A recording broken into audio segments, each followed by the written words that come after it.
podcast Mind Up, Mindset Upgrade, tempat berbicara pengembangan diri dan juga motivasi.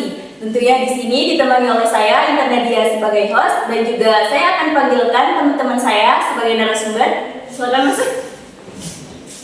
Ya, halo guys. Mungkin tolong perkenalkan diri dulu. Baik, assalamualaikum warahmatullahi wabarakatuh. Selamat pagi, saya Inaya Hasan Nazira. Selamat pagi, saya Cipudia Zulgana dari UKM Pati Putih. Ya, jadi di sini tadi dari UKM apa? Oh ya, saya UKM Sanggar Seni Nah, PNL. jadi Kak Inaya ini dari UKM Sanggar Seni dan juga Kak Iza dari UKM Merpati Putih. Jadi di sini kita bakal membahas tentang sharing-sharing ya, terutama selama akhir-akhir ini berkecimpung di organisasi tersebut. Mungkin langsung ke pertanyaannya boleh? Boleh. Oke. Yang pertama nih dari Kak Inaya dulu ya. Awalnya gimana sih bisa kepikiran gabung organisasi dan apa dorongan utamanya? Mungkin bisa dijawab? Awalnya tuh pertama saya nggak niat masuk organisasi. Tapi pas awal-awal UKM Sanggar Seni itu kayak memasarkan tentang UKM organisasinya.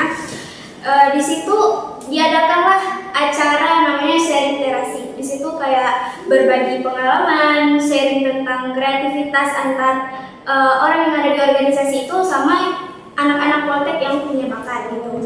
Nah, ikutlah saya dalam bidang lukis manual. Nah, kebetulan kata kakak-kakak di situ, saya tuh disuruh ikut. Dek, nanti kalau open recruitment masuk ya, katanya kan. Disuruh join karena butuh orang.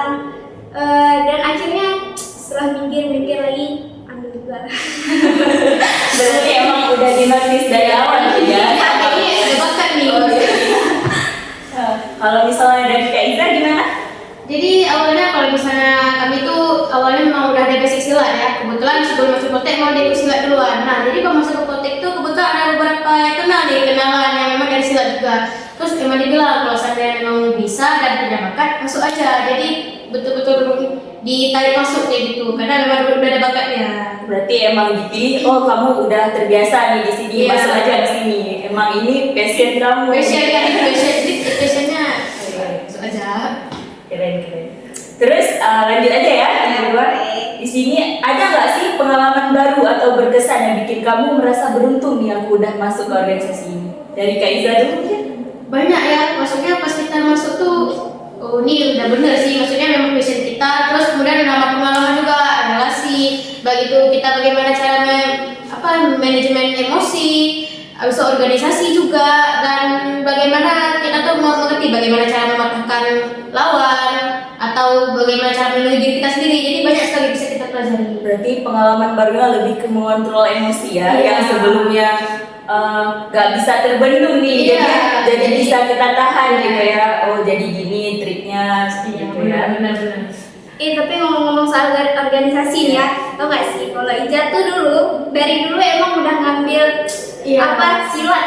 Oh. Beda organisasi. Iya dulu kan tapak suci Namanya ya. keren Di sih. sini kan tapak suci maksudnya organisasi. Pokoknya masih sejalur lah ya. Sila. Wah keren sih. Mungkin ada nggak sih pengalaman sebelumnya nih yang oh ini sama nih sama seperti yang saya pelajari dulu di organisasi ini yang kamu terapkan di organisasi sekarang. Gitu. Sedikit ada seperti bagaimana bunga-bunga ya, maksudnya cara kita jalan di gelanggang keliling ya. Habis itu cara teknik penyerangannya beberapa ada. Boleh nanya nggak sih Kak? Boleh. Jadi ini bagi orang awam ya seperti saya gitu. Kan nih Merpati Putih kan, jadi kayak silat lah gitu ya. Kan kita ada nih mukul orang atau selagi bertarung. Ada nggak sih bagian-bagian tubuh yang emang jangan disentuh atau jangan gerakkan ke bagian tubuh sensitif itu? Ada? Jadi kalau misalnya di laga di pertandingan, jadi kami itu punya sistem body protector, dia dari sini sampai sini kan. Itu kita tuh dapat poinnya cuma pukul di sini dan di belakang ada, tapi tergantung momen juga. Yang betul-betul dilakukan seperti kepala, wajah ya kan, habis itu kemaluan, area sensitif. Iya, area sensitif. Berarti yang dapat poinnya itu yang udah ditentuin ya? Iya, ada penentuannya, terutama di body. Kalau misalnya dari Kak Inaya sendiri gimana? Pengalaman berkesan nih. Pengalaman berkesan. Pengalaman seru dan berkesan. Oh iya, ini kan saya nih masuk ke organisasi UKM Sanggar Seni, kan kami bidang lukis ya. Jadi waktu itu UKM sendiri butuh orang untuk paduan suara. Nah, kan kalau orang-orang nggak tahu ini bidang lukis, tiba-tiba nyanyi gitu kan? Ya, jadi nggak ini ya, Nggak sebenarnya berat ya. gitu. Tapi waktu itu emang semua dicek vokal gitu kan. Pas dicek vokal, saya nggak nyangka rupanya disuruh masuk ke padus, walaupun bidangnya nih dilukis gitu. Akhirnya join lah ke padus dan nyanyi gitu. Tapi sayangnya waktu kemarin pas wisuda saya nggak bisa ikut karena kurang sehat. Padahal nih udah dipilih ya sebagai kandidat jadi anggota padus nih terbaik, karena berarti gini ya sistemnya tuh tetap dites vokal tapi diambil yang paling terbaik ya. Yang paling dari terbaik. situ. Berat saya lulus. Emang sangat berbakat ya.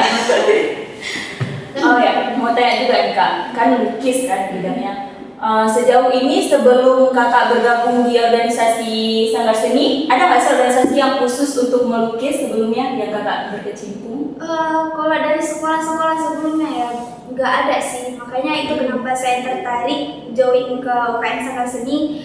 Saya juga mikir kayaknya ini waktu saya ngembangin bakat saya. Saya masuk organisasi ke Poltek yang ada. Itulah pas saya cari banyak ada Sanggar Seni, nggak cuma nari. Tapi ada juga yang lain. Ada. Berarti ini emang the real bakatnya melukis ya. Oh ya, ini juga mau tanya nih Kak ya, boleh nggak sih? Boleh. Kan kita nih prodi multimedia ya. Iya. Otomatis kita di sini banyak desain visual, seperti itulah pokoknya. Nah, untuk kakak sendiri gimana nih desainnya? Desain digital seperti itu atau desain manual? Sebenarnya di bidang lukis itu sebenarnya teater sih namanya teater. Di teater itu ada kebagi banyak lagi. Ada lukis, ada drama, puisi, DLL. Nah di lukis ini kebagi lagi ada lukis manual sama lukis digital. Kebetulan yang saya fokusin sih di lukis manual. Walaupun kan saya tahu lukis digital saya perlu belajar juga. Tapi nggak apa-apa, bisa juga kok kadang nanti sesekali minggu ini join sama kawan-kawan yang pengen kita tahu. Dan kebetulan kan masuk TRNM ya, jadi kayak oh ya udah balancein aja dua-dua, mau yang manual sama yang digital. Dua jadi dapat. Berarti ini kalau lukis manual kita biasanya memikirkan kalau misalnya ini lebih capek ini karena kita juga menggunakan teknik dari tangan kita gak kaku. Tapi kalau misalnya kita menggunakan desain digital kan biasanya kita langsung terapkan di situ udah ada fitur otomatisnya kayak gitu. Berarti ini emang lebih ini ya, berarti emang dari ini bakatnya dia di situ. Berarti emang udah paham kali sama palet warnanya ya. Udah hafal lah kalian gampang. Oh ya, mungkin ada nggak sih kakak desain-desain yang udah diperlombakan sebelumnya atau memang contoh desainnya? Kalau lomba desain sih belum pernah ikut, tapi kalau yang komik dulu ya pernah pas di sekolah lama tuh komik alhamdulillah dapat juga juara. Alhamdulillah. Alhamdulillah. Kalau misalnya kayak gitu ini pernah nggak ikut lomba sebelumnya? Kalau misalnya di sini masih belum ya, tapi kalau bisa buat ikut kayak sparring di latihan gabungan tuh ada. Kalau misal dulu di sekolah itu pernah menang seni juara 2. Wah keren. Emang nih di sini kakak-kakak kita berada di antara kakak yang berbakat. Kak Intan juga berbakat. Sekarang lanjut aja ya. Iya boleh. Mungkin nih, apa skill yang paling kerasa banget nih berkembang setelah ikut organisasi ini? Skill yang paling, nih aku udah ke grow up nih. Gimana? Siapa yang skill? Siapa yang mau? Cek aja lah. Jadi yang benar-benar terasa berkembang tuh pola pikir kita. Bagaimana kita tuh harus kritis, terutama di bagian organisasi ya. Kemudian juga bagaimana cara teknik kita melawan tuh kita harus kritis nih. Ini setelah ini kita harus tendang apa ya? Atau biar kita kalau seandainya dia nendang kita tangkisnya pakai apa ya? Kemudian ya cara ngatur emosi karena nggak semua hal dan nggak semua orang tuh harus kita hajar, kita pukul. Dan nggak selamanya silat itu tentang memukul dan menendang aja, tapi juga ngatur emosi ya. Maksudnya ya kayak tadi, ini kita udah silat, nggak boleh kita atas nama bawakan aku udah silat tuh bisa seenaknya, nggak bisa kayak gitu. kerendahan hati. Berarti emang seorang pesilat itu harus bisa membaca kondisi lapangan Iya, ya. benar sekali. Harus bisa membaca kondisi lapangan. Berarti untuk sejauh ini itu ya yang Kak Iza udah, wah alhamdulillah nih aku udah grow up di sini ya. Mental ya, Ya. mental juga dari yang nggak berani, Takut, nervous. udah masuk silat. Aku jadi pemberani. Aku jadi berani. Silat nggak sampai. Aku bisa dimukul penjahat ya. Kalau misalnya dari Kak Ina ya? Kalau aku sendiri ya, aku sih lebih ke kayaknya leadership ya, sama public speaking. Karena kalau udah namanya masuk organisasi, apalagi tuh sering ngomong di depan, sering ini berinteraksi sama kawan-kawan yang lain. Walaupun sebenarnya kalau kelihatannya aku introvert atau extrovert sih? Extrovert nggak sih? Sesuai kepercayaan masing-masing. Sebenarnya introvert, cuma kayak harus menyesuaikan kondisi. Berarti ini jadinya ambivert ya di tengah-tengah. Iya. Ya. Ada saatnya kita introvert dan juga ada saatnya kita extrovert. Benar. Nah, waktu itu saya kebetulan kepilih jadi bendahara di acara One Day. Nah, One di Day situ itu kalau boleh tahu ini acara apa sih? Kalau mungkin bisa. oh iya, One Day itu kalau setiap tahunan ya, kalau udah open recruitment terus udah masuk, terus ada apa lagi namanya balet, itu kayak ospek, tapi ospek di dalam organisasi. Balet itu panjangannya, aduh lupa saya. Tujuannya tentang leadership. Letnya itu tentang leadership. Oh berarti ini kayak ospek member lah ya, kayak pengenalan untuk member ya, Iya. member baru. Tapi di acara One Day ini lebih kayak ke lebih santai lagi. Kalau di ini kan lebih kayak Bukan kayak ospek kampus nih ya. bener. Mungkin lebih ke pendekatan antara pengurus sama member Iya, kali ya. sama member. Bener. Berarti ini kakak lebih ke public speaking sama apa tadi? Leadership. Leadership. Berarti tadi udah dipercayakan sebagai bendahara ya. Itu juga kepilihnya bendahara itu enggak di orang percaya nggak ngerti juga sih, itu si Juna pas di depan langsung nunjuk saya, shock juga. Berarti ini emang dari aura-aura yang kakak ini udah Iya. ada di aura leadershipnya nih, makanya langsung diterima. Juga juga sih. Kalau misalnya Kak Iza udah dipilih sebagai apa nih? Kalau misalnya di bidang tuh tepat tuh pernah jadi bendahara, pernah jadi bagian acara. Kalau kali ini jadi sekretaris suka ya. Berarti emang di sini ada jiwa-jiwa bisa dipercaya ya. Alhamdulillah kawan-kawan juga enak buat diajak tukar pikiran. Kalau misalnya kita bantu, selalu bantu, nggak pernah nggak bantu. Terus nih Kak ya, ada nggak mentor atau senior yang membantu banget selama di organisasi? Mentor, tentunya ada lah. Kan kita masuk ke organisasi, apalagi kita kan baru-baru join nih, atau sebelumnya nggak pernah kita di organisasi, tapi kita punya skill atau emang punya jiwa-jiwa kepemimpinan. Nah di situ kakak-kakak itu bakal ngarahin kita buat gimana caranya berorganisasi, gimana caranya ngarahin bakat kita supaya nggak cuman ya bakat ada terpendam gitu, tapi buat ikutin lomba, buat apa lagi dan sebagainya, buat ngajar-ngajar yang di bawahnya lagi buat dilatih skillnya, terus sama keakraban kita-kitanya gitu. Berarti emang mengayomi sekali ya senior-senior, nggak ada yang di apa istilahnya sekarang senioritas, nggak ada ya. Wah itu semua gitu. Jadi kan seru-seru ya.